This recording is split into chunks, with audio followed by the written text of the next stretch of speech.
ចិនដាផ្សាររំដំជុំតុងជុំកំរត់ឆ្នាំខែតុងស្នេហ៍គ្មានលហើយគ្មានថ្នាំអាយកាយជីវិនក្រុមប្រាណតំជាក្តីស្នេហ៍យូរវ័យ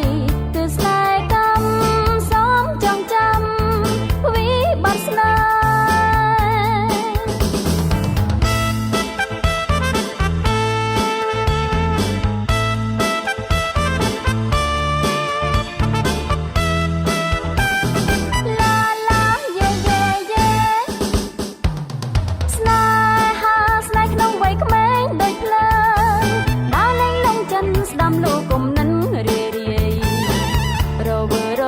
ឆ្ងាយកញ្កា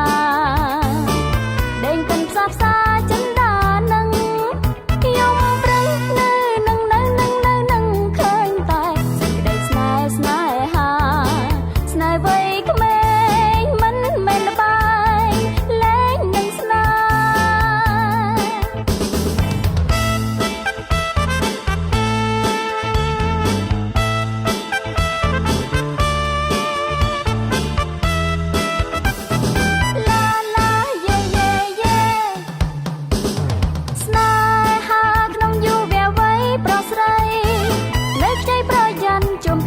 បានស្នេហា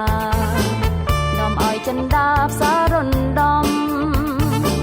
ជុំតុងជុំកំរត់ឆ្នាំខែតុងស្នេហ៍គ្មានលហើយគ្មានថ្នាំអាយកាយជីវិនក្រុមប្រាណតំជាក្តីស្នេហ៍យូរវ័យគឺស្នេហ៍កម្មសំចងចាំ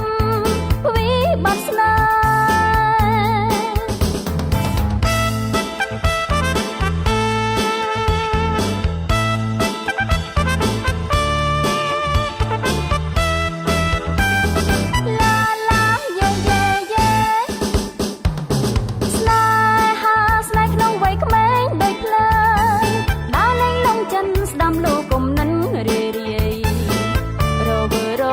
ឆ្ងា